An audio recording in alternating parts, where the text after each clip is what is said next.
Who brought a copy of the Holy Quran with them?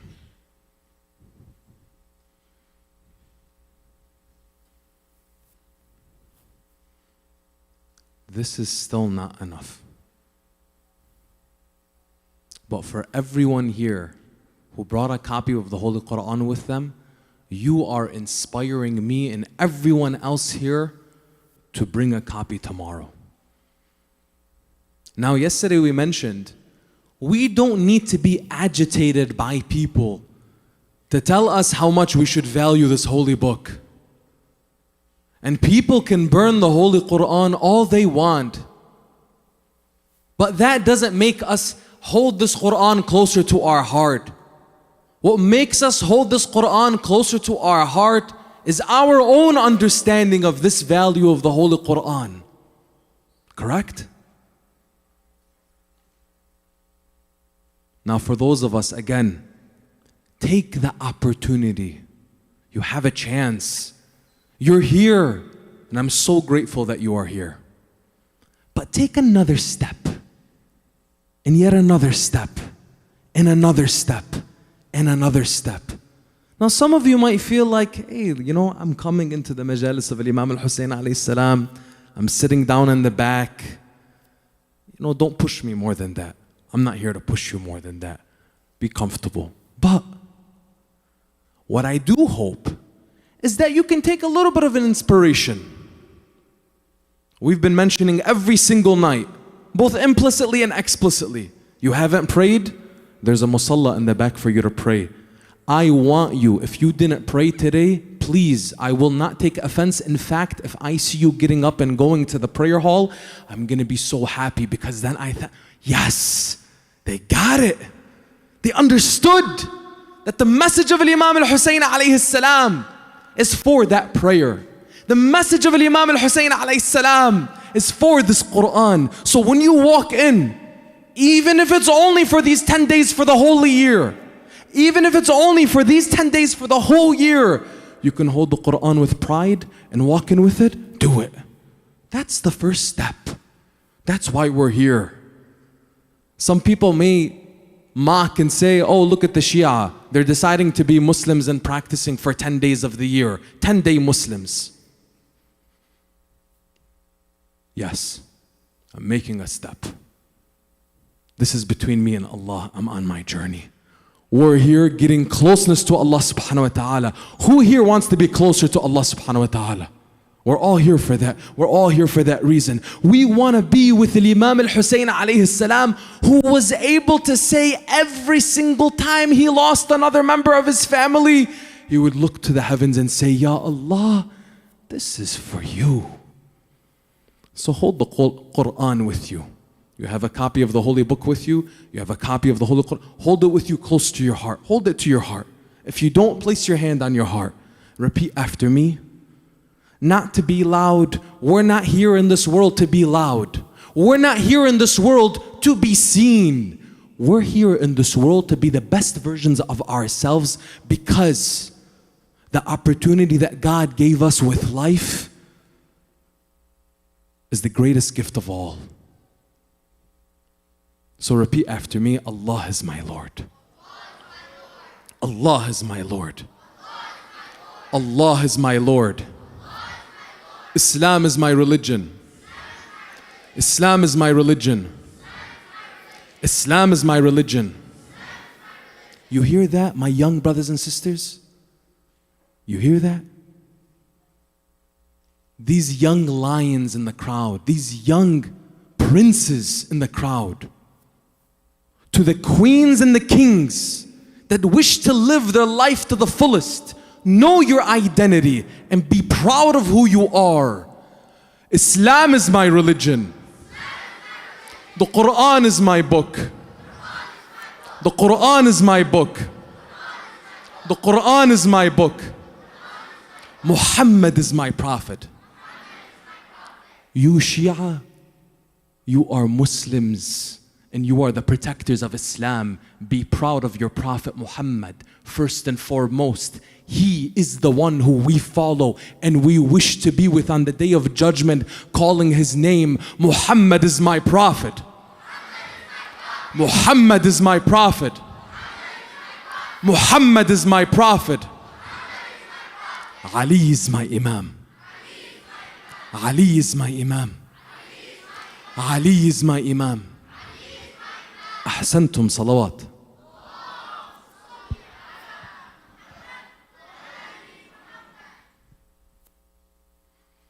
On the day of Ashura, there were so many lessons. The deeper lessons are in the details. And that's what we're doing in these nights. I'm hoping in these nights that as we dig deeper into the details of the history, that you and I can take away a greater appreciation of what was experienced. You see, on the day of Ashura, there was a number of people that came forward and sacrificed for Imam al-Husayn alayhi salam. I want to bring out their stories. I want to tell you about Habib ibn Mudahir, the one from the tribe of Asad. The one who was from Kufa, pledged allegiance to Imam al-Husayn alayhi salam when Muslim ibn Aqil came. The pledge of allegiance from Habib was a very big deal. Habib ibn Mudahir was that companion, the companion of Imam Ali alayhi salam, that when he came forward to the land of Karbala and Lady Zainab heard that Habib was amongst them and had joined the caravan of Imam al-Husayn alayhi salam, she sent word and she made sure that Habib knew that we are so happy that you're with us, Habib. Lady Zainab alayhi salam, this whole time she was concerned for Imam al-Husayn. She was protective over Imam al-Husayn alayhi salam, her brother. She wanted him to have the best results possible. She knew the tragedy was going to take place, but she knew at the end of the day that she's going to mourn her brother. And if she could give something, if she could share an additional concern of, Ya Aba Abdullah, are your companions, are you sure of them? Are you sure of the friends that are staying with you? Imam al-Husayn alayhi salam would reassure Lady Zainab and say, there are no companions like them. And you heard the story in the previous night when we talked about the companions of Imam al-Husayn alayhi salam on the eve of Ashura. What they told Imam al-Husayn, Zuhair ibn al-Qayn coming forward, Habib ibn Mudahir coming forward, telling Imam al-Husayn alayhi salam, if we are to die and be burned 1,000 times over, we will never leave you. The conviction that they had in al-Husayn alayhi salam is that wasila, the way to the Holy Prophet sallallahu alaihi wasallam, and ultimately to Allah subhanahu wa ta'ala. He was that living proof, that manifestation of what God wanted in humanity, and they followed him like that beacon of light going to the path. He was their North Star. They knew that the Prophet said, Husayn is the ship of salvation and the light of guidance. You hold on to him, you love him, Allah will love you. Allah will take care of you. So Habib ibn Mudahir, when Lady Zainab heard that he was with them, she was rejoiced. And then when Habib received the news from the men, from Banu Hashim, that Lady Zainab is rejoiced that I'm with her, with them, he said, who am I for Lady Zainab to even address me? Look at the piety and humility that they had. Habib ibn Mudahir would be tasked by Imam al-Husayn alayhi salam to lead the right flank of his army. Zuhair ibn al-Qayn would be on the left flank. Abu Fadl al-Abbas alayhi salam would be the flag bearer. Now, when they attacked the right flank of Imam al-Husayn alayhi salam, a man by Amr ibn al-Hajjaj, he led a unit of cavalry from Kufa to attack the right side of Imam al-Husayn's army. Now you have to realize this. On the day of Ashura, there was allegedly over 30,000 soldiers in the camp that was being led by Umar ibn Sa'd. So even when you hear in the story of Ashura and the story of Karbala, when you hear, for example, and I'll get to it, Hur himself single-handedly killing over 40 men as he defended Imam al-Husayn alayhi salam. Hur, right? Hur wasn't even planned that he was going to be with them. And the last hours right before the battle actually commenced, Hur changes sides. And Hur fights a valiant war. He immerses himself in the battle like a lion, going after his prey. Hur kills over 40 men. But because there were so many on the other side, it didn't really show. I want you to imagine the scene. When Imam al-Husayn alayhi salam has 27 or 26 members of his own family from Banu Hashim, and about 70 some companions, a total of about 100 men. 100 facing off with 30 plus thousand. Do you know what kind of heart you need to have to look out and see over 30,000 men that are just hungry for your blood? They just want you dead.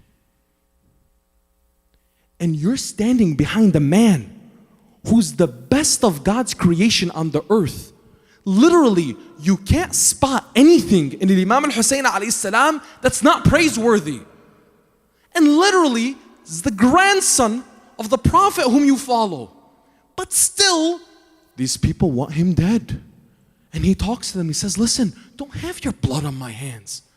What is the mindset of the individual, the warrior behind the Imam al-Husayn alayhi salam?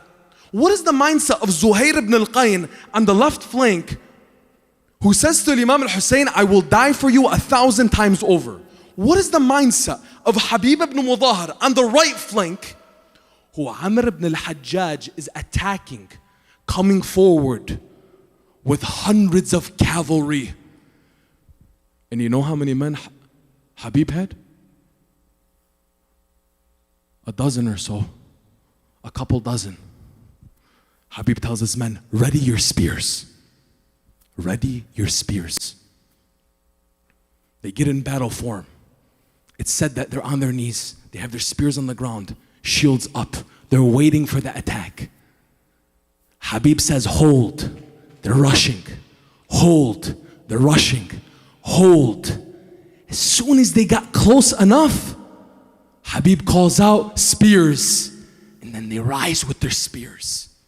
Devastating Amr ibn al-Hajjaj's cavalry. Amr sees it from behind. The Kufans are falling. He calls out, retreat. They go back. They regroup. They attack again. Now Habib has taken a step back and is consulting with Imam al-Husayn alayhi salam, who's behind the couple dozen men that are fighting. Amongst the men that are fighting, on the right flank of Habib is Muslim ibn Awsaja. Muslim ibn Awsaja is in the battle, fighting, waving his sword, swinging it left and right, fighting off the enemies. Again, I want you to imagine, one man killing dozens. It was not something that was like, what? How could this be? These were all warriors like no other.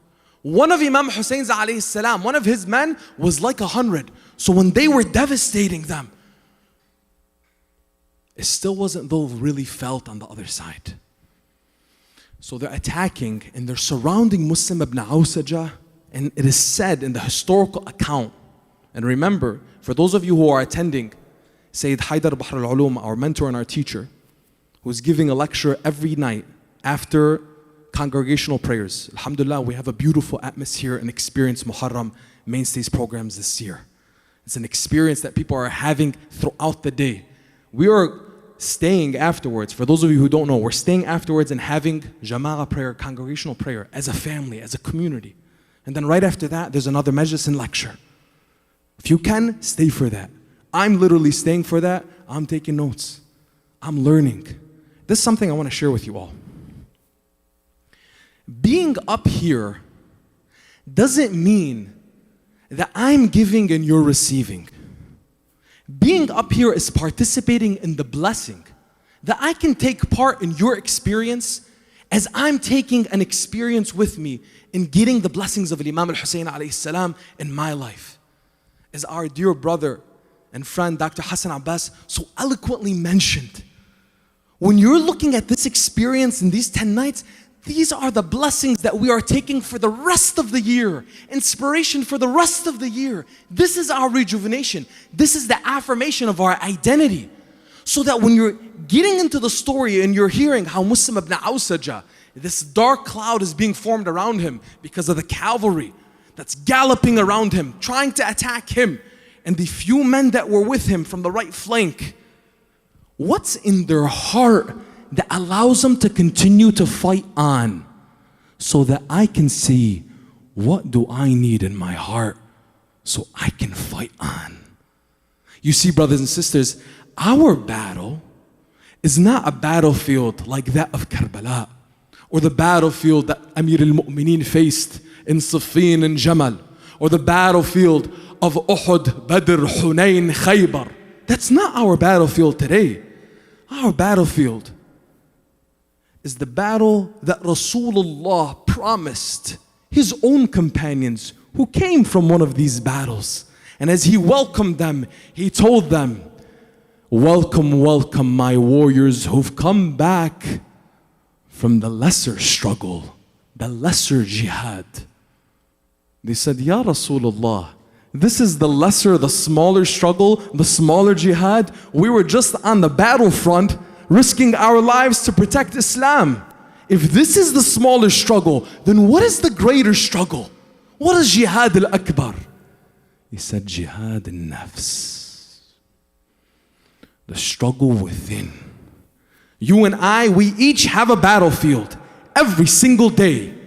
Every single day we're going to war. But not with anybody else. You see, as followers of Ahlul Bayt alayhim salam, we don't wish harm upon anyone. Yesterday I was mentioning our relationship truly, our worldview truly, our mindset truly, with those who mock us, be it within the faith or outside of the faith. Our Sunni brothers and sisters, we have nothing but love from them. We have nothing but love for them. You have to realize, and by the way, yes, Shia are not perfect. Muslims are not perfect. Human beings are not perfect. Separate between Islam and Muslims. Separate between Shia and Shi'ism. These are human beings that are trying to have an experience of development and growth to fulfill their purpose here in life.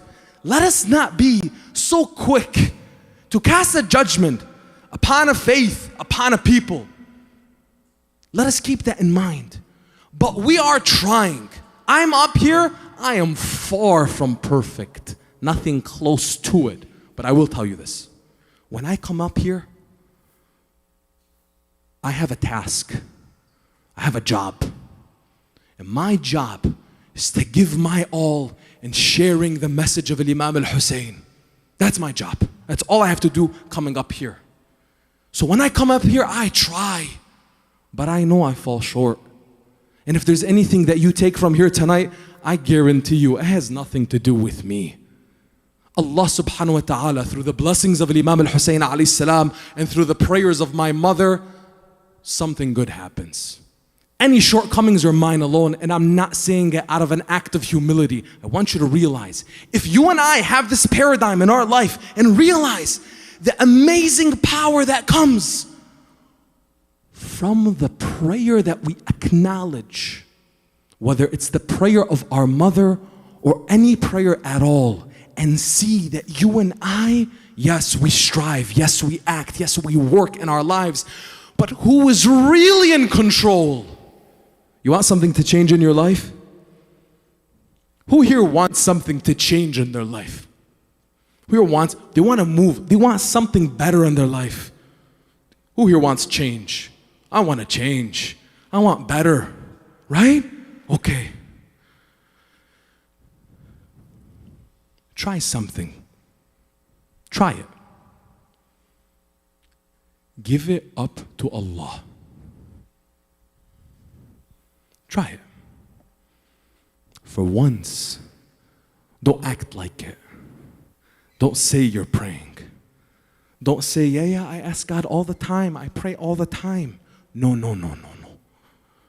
Tawakkul, having faith in Allah subhanahu wa ta'ala, is not a word to be said. It is a movement of the heart and the mind. Give it to God. Let it go. Let Him. Imam al-Husayn alayhi salam, with all of the odds against him, he let it for Allah, gave it to Allah. So every time a tragedy that befell him, a tragedy that would break any human being, and Imam al-Husayn alayhi salam was a human being. He was not an angel, but he was the cream of the crop. He was the best of the best. He was Husayn, the ultimate model for human excellence. Husayn, the one who is victorious even with all of the odds against him. Husayn, that is who he was. Showed us how to have faith in God, and he inspired those men that were with him and those women that were with him how to have that faith in Allah subhanahu wa ta'ala. Muslim is surrounded, a dark cloud around him. They would hear the clashing of the horses. Habib and Imam al-Husayn alayhi salam are watching from a bit of a distance. And they waited. And they waited until the dark cloud settled. And they found Muslim on the ground. They rushed to Muslim ibn Awsajah. And Habib, who's friends with Muslim, this is his friend for years. He finds Muslim, he finds him on the ground. He kneels to him, picks him up, he's still alive. Holds him in his lap. And Muslim is taking his final breath.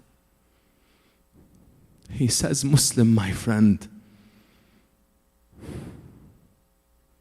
if I did not know that I would be soon following you, I would ask you for your will to entrust me with it so I can fulfill it.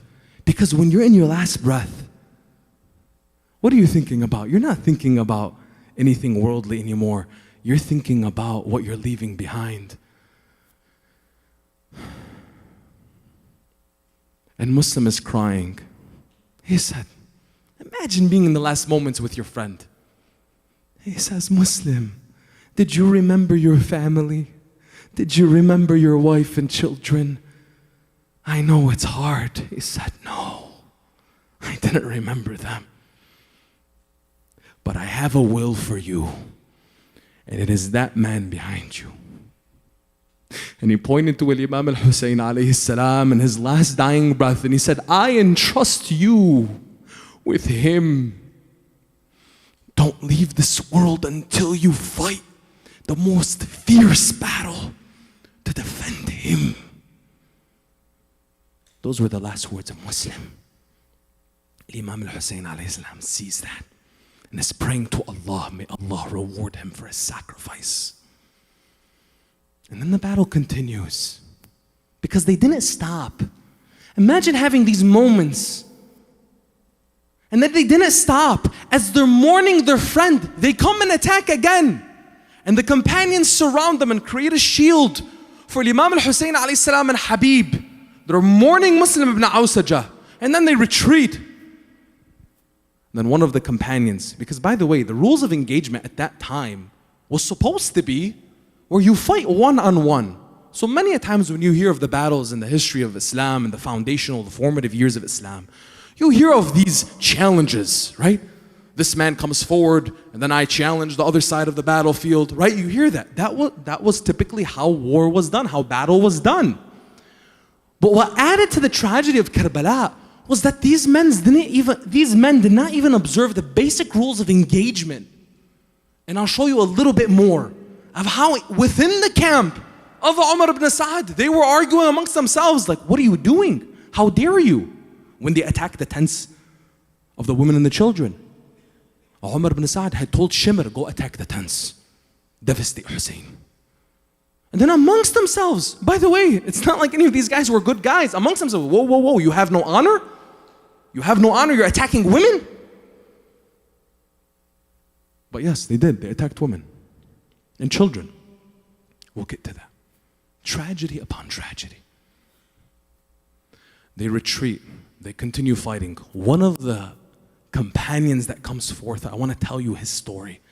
His name is Abdullah ibn Umayr al-Kalbi. Abdullah ibn Umayr was from a place called Nukhayla. Nukhayla was a city north of Kufa.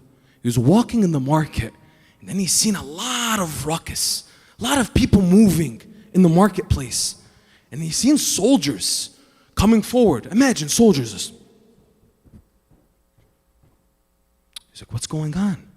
Is there another campaign against the Byzantines in the eastern frontier? What's going on? Because Abdullah himself had participated in some of the battles against the Byzantines. So he's wondering. So he asked one of these young men who's hurrying along. He said, where are you going? He said, we have a battle, we have a war. He's like, against who? The Byzantines? He said, no, I believe it's against Husayn ibn Ali. He's an enemy of the caliphate. What? He said, wait, Husayn ibn Ali? He said, yes. He's opposing the caliphate and we're being mobilized to stop him. Abdullah rushes home. He bursts into his home.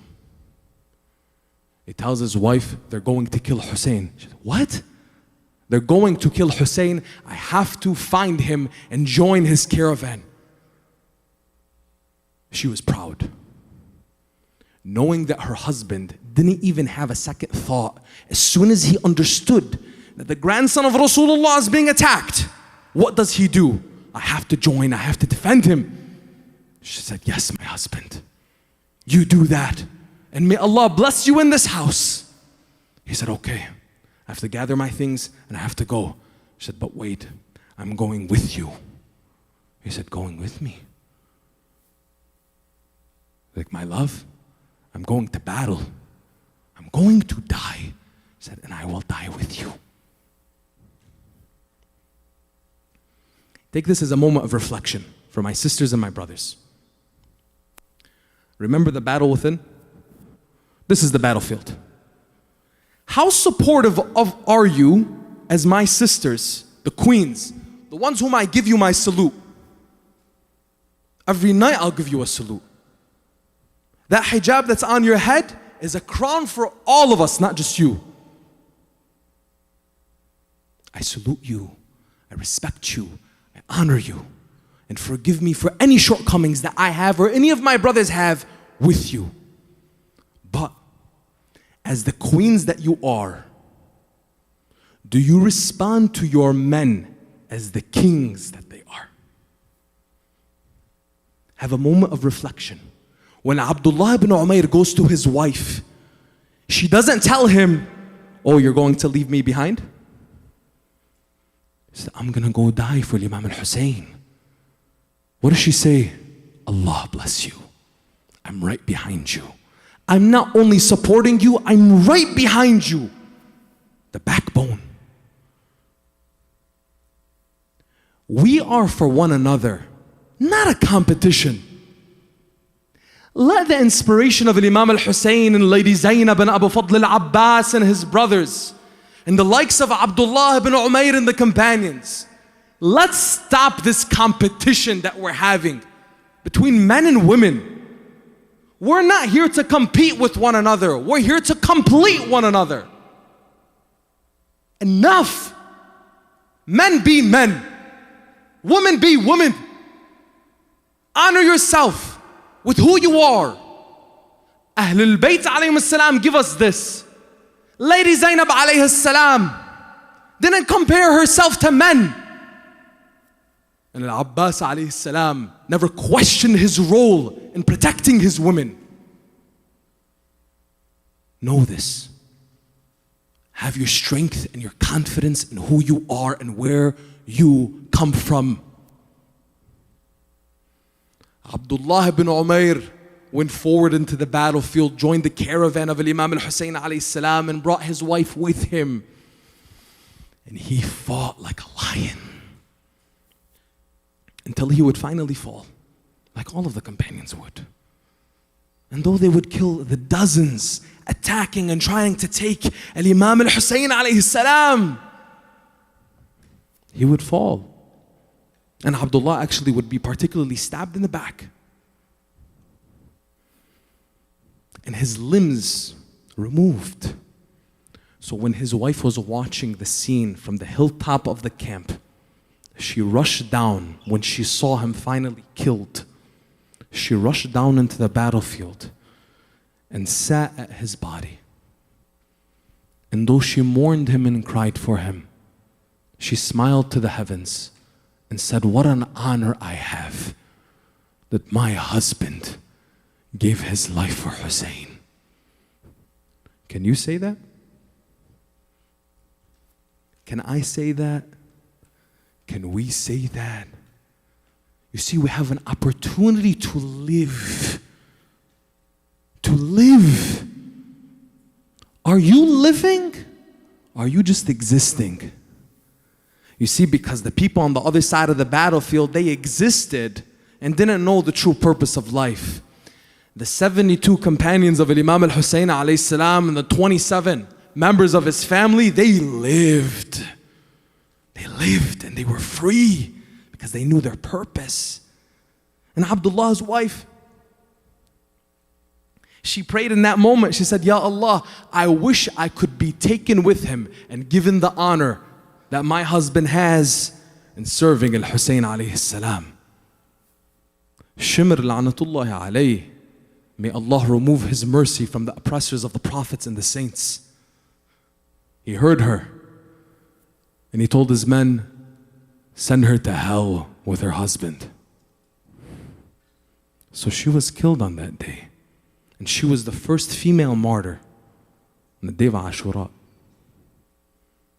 You see, men and women alike gave their lives for Imam al-Husayn alayhi salam for truth. Now I want to give you another story. Because Imam al-Husayn alayhi salam didn't just inspire Muslim men and Muslim women.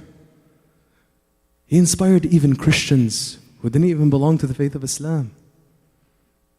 There is another man by the name of Wahab ibn Abdullah. Wahab was a Christian who lived amongst the Muslims, but he loved Ahlul Bayt. He saw them, he was inspired by them. And he was also a newlywed. So when he heard of the caravan of Imam al-Husayn alayhi salam making its way to Karbala, he told his wife and his mother, "I'm going to join al-Husayn." His mother was so excited. She said, "Yes, my son, bring us honor so that I can stand before Lady Fatima al-Zahra on the day of judgment and say, I gave my son for your son." Look at that. You see, what we're missing today in today's society is a little bit of, why are we here? Like, why are we really here? You die tomorrow, what really matters?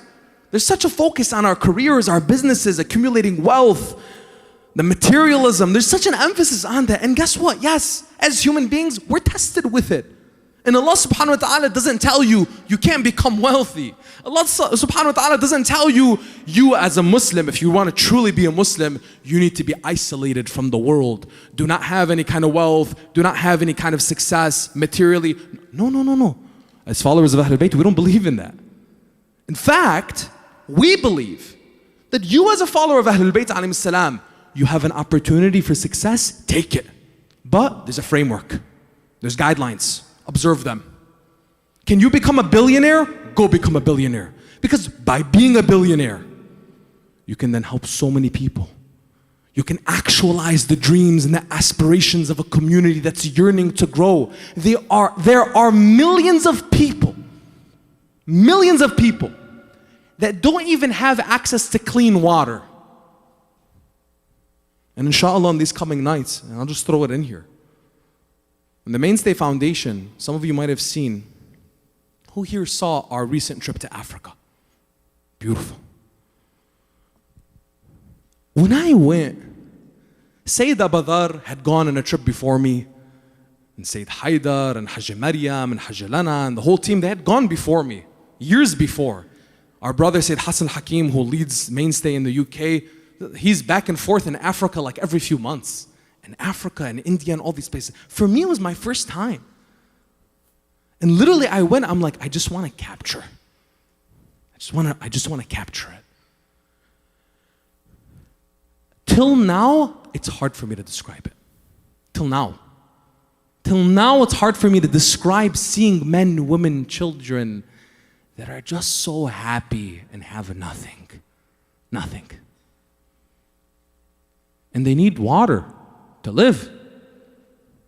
And you may be like, come on, water? I'm like, literally, we flew into villages that had no electricity, that had nothing.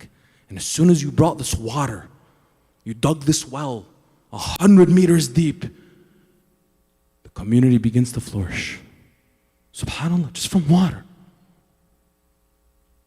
And you're thinking to yourself, man, wow, imagine with this well that takes, let's say, to really build a well, that is actually one that's gonna last, not last for a couple years and it dries up. These wells that are being built, they last for 20 plus years.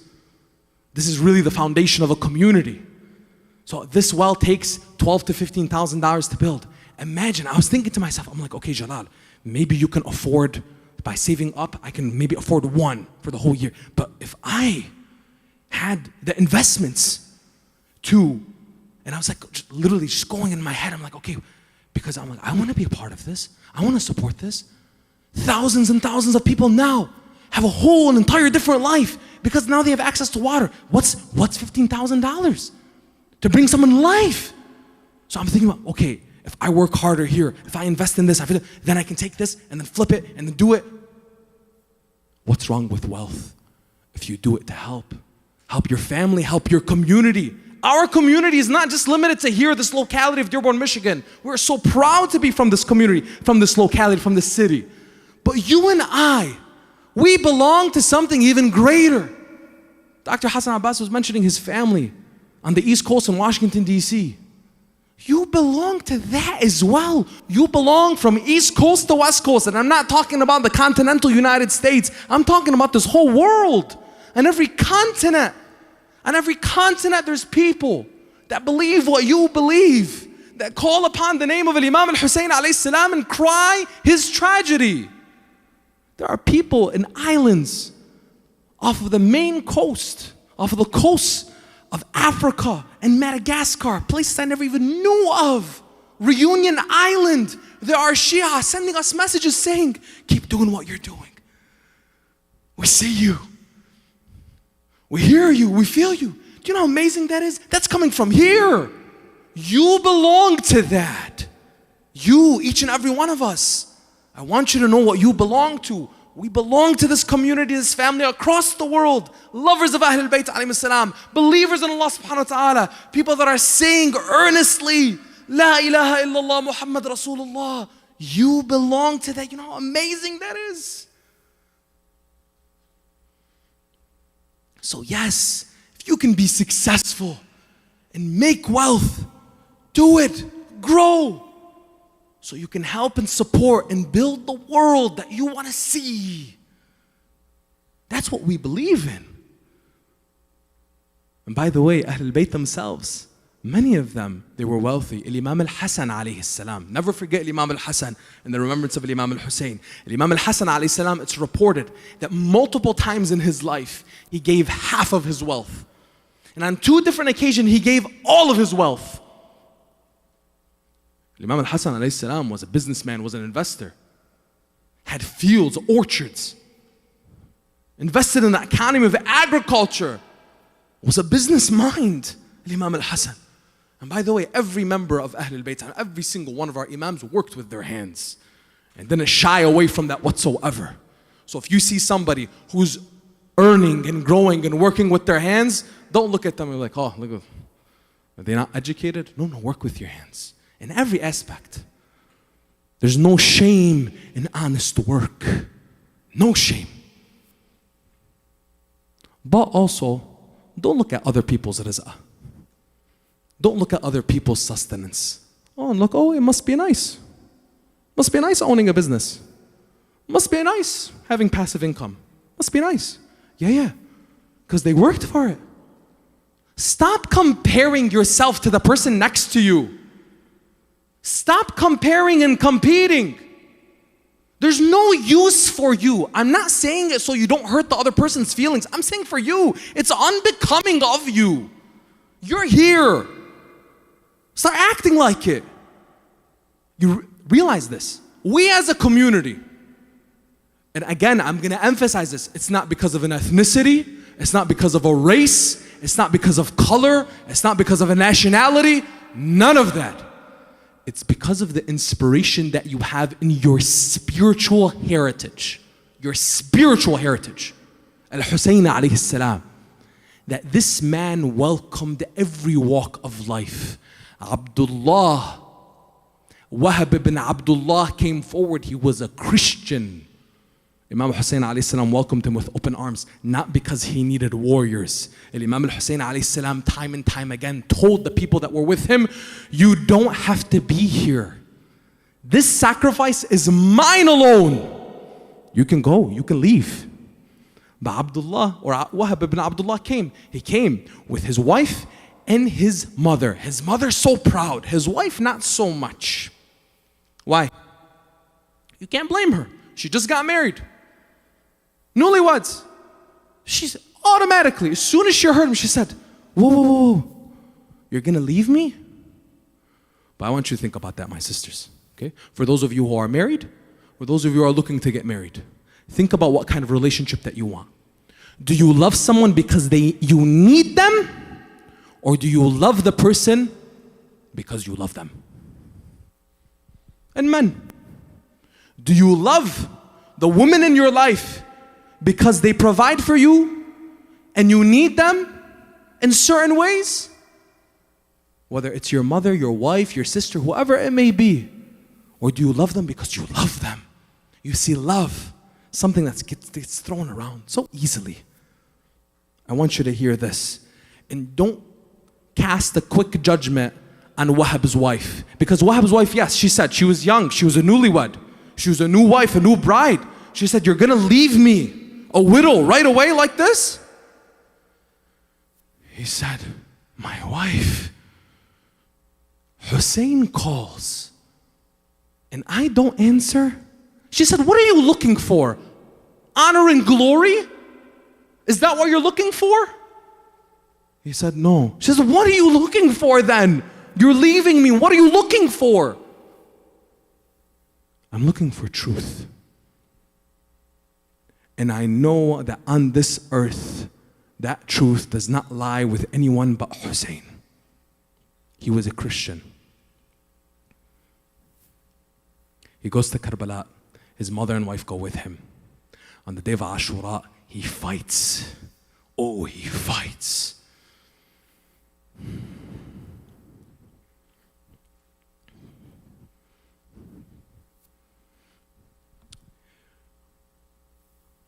At one point, his wife is right behind him, calling out, Wahab, I'm here for you. He looked, he's like, imagine being in the middle of battle, swinging your sword, your wife's behind you. He's like, what are you doing here? Go back. And then he slays the guy in front of him, has a moment to breathe, looks at him, he's like, what are you doing here? Grabs her, what are you doing here? I thought you didn't even want to be here. Now you're in the battle. Why? She literally was holding a metal pole. She's like, I'm not going to leave you. I'm going to fight by your side. So what do you do? You were the one telling me, making me feel guilty about coming here. And now you're by my side, fighting with me against these men. She said, I heard something that changed everything for me. You see, during the time that she was spending in the camp of Imam al-Husayn alayhi salam, she was able to interact more with Ahlul Bayt. She was able to interact with Lady Zainab and see her patience. How Lady Zainab alayhi salam had prepared her own sons, her own nephews, her own brothers, readying them for war to defend al-Husayn. But she heard as she was learning. So look at Abdullah's wife, Wahab's wife, and realize for yourself, you may not be completely there, but don't lose hope on yourself. Just like we don't lose hope on her in the story, because where did she end up? We don't lose hope on her, because where did he end up? Right in the battlefield for Al-Husayn. For Al-Husayn. Do not lose hope on yourself. Do not lose hope for the people in your family. Do not lose hope for the people in your life, your friends, your family. Do not lose hope. Don't look at this person as a lost cause. Never say that about somebody. Never say that. Because if you say somebody else is a lost cause, when you get to a certain struggle in your life and you're down deep, you may be that lost cause. Don't put that out into the world, because it may come back to you. You are what you see in this world. If you see hope, you'll get hope. If you see positivity, you're gonna get positivity. If you see wisdom, you will get wisdom. Look for people's goodness. There's not enough time. Stop criticizing. Stop looking for people's faults. Stop waiting for people to fall, especially those that are close to you. Husayn alayhi salam, he welcomed them all, embraced them all. Wahab's wife tells him, but I heard something that pushed me over. He said, what did you hear? What did you hear?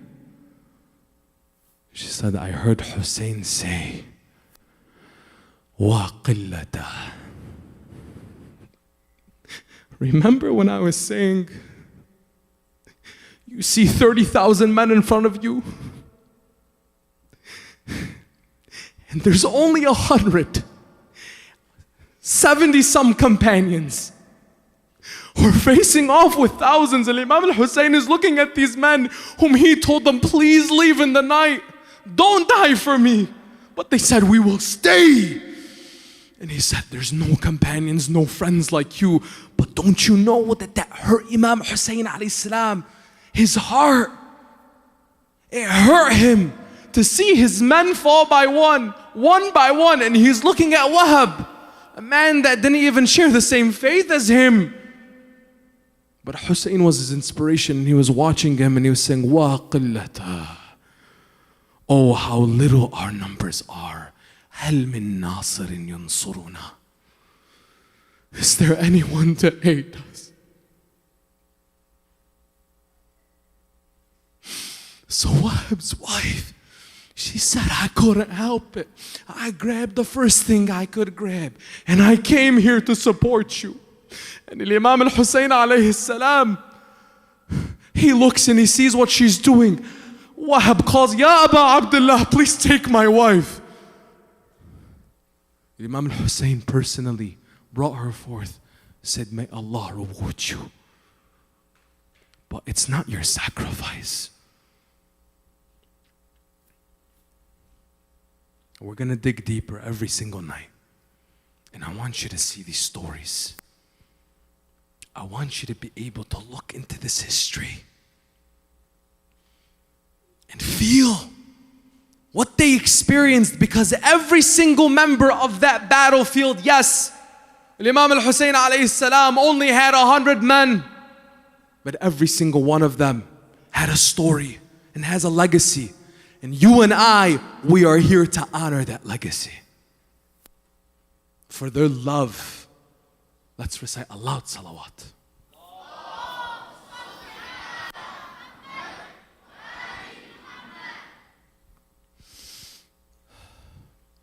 Tonight is the night of Muslim ibn Aqil. Muslim was Imam al-Husayn's cousin, but he was so dear to him, he referred to him as his own brother.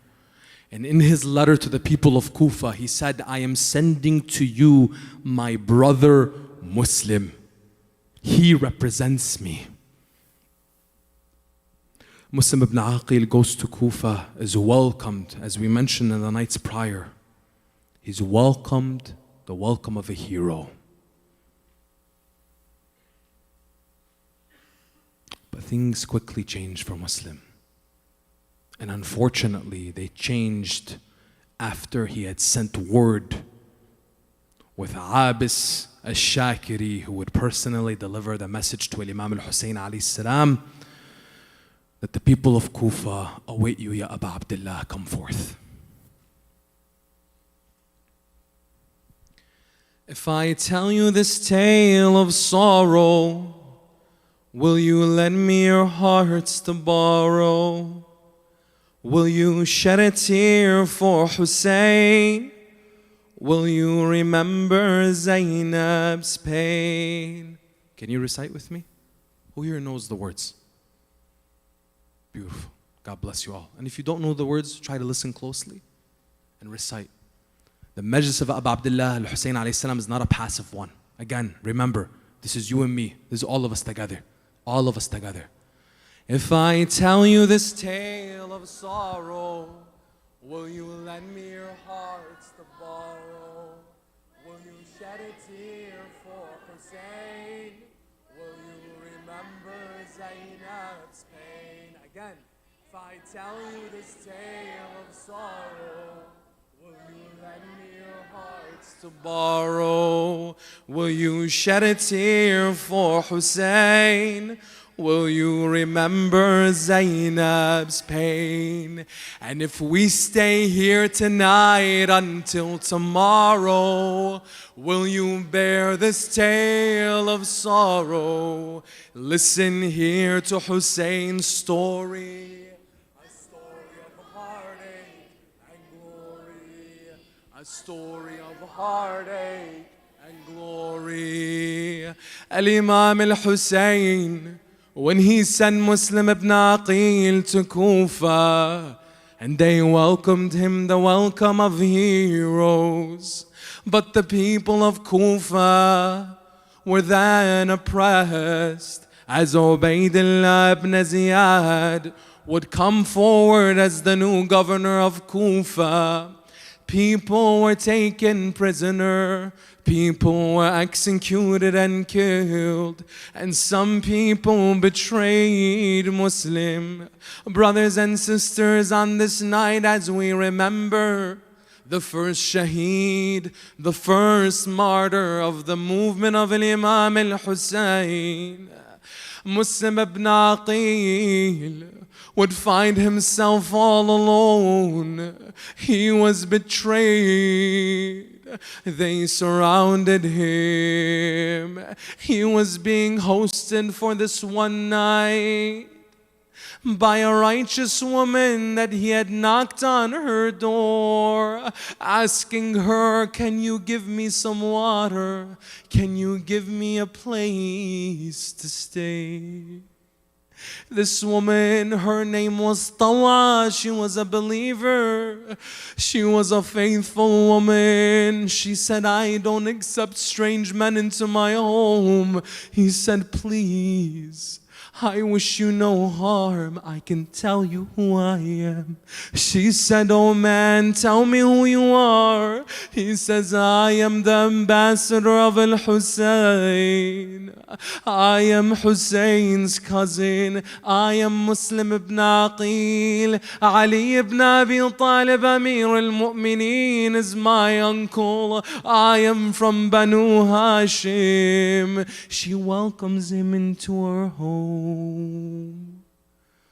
But her son, he did not have the same faith as her.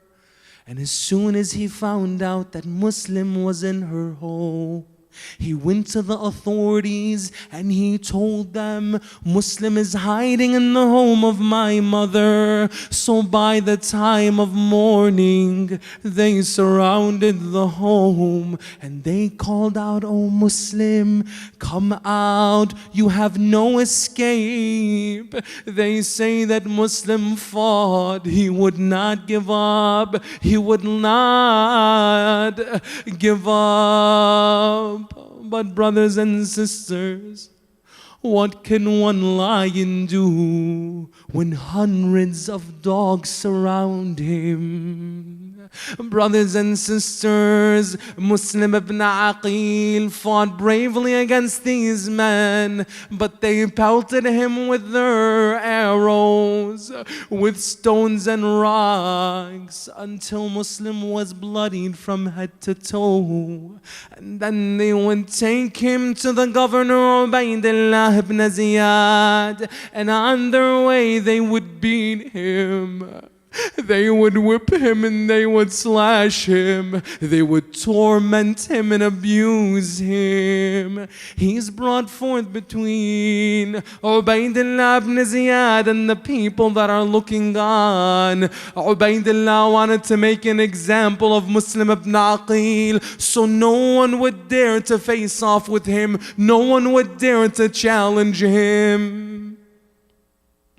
So he tells Muslim, you are to be executed and your body thrown from the rooftop of the palace. Do you have any last words, Muslim? Do you have anything else to say? They take Muslim to the rooftop, and as they are about to execute him, they tell him, do you have any last words? Do you have anything else to say, oh Muslim? Muslim tells them, please tell Husayn not to come to Kufa. Muslim tells them that all he cares for in this world is Al-Husayn. Imagine the heart of Muslim.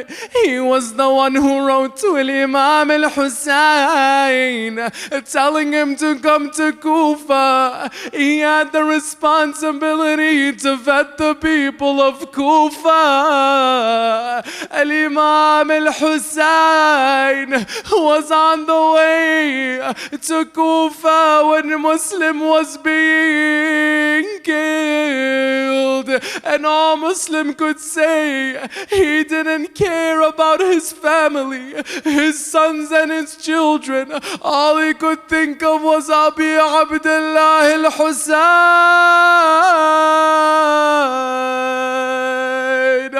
But they told him, oh Muslim, your Husayn will be killed.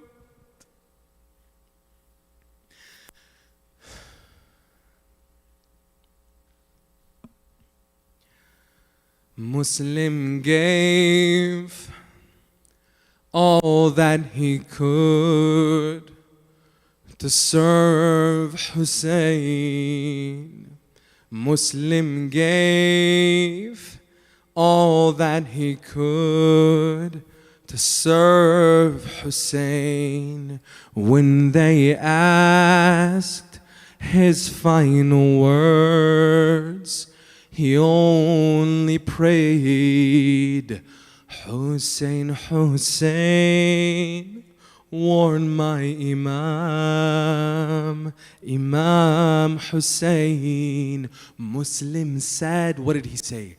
Go ahead and take my life, but please don't let Husayn come here now and be betrayed. I'd give everything I have to save his life.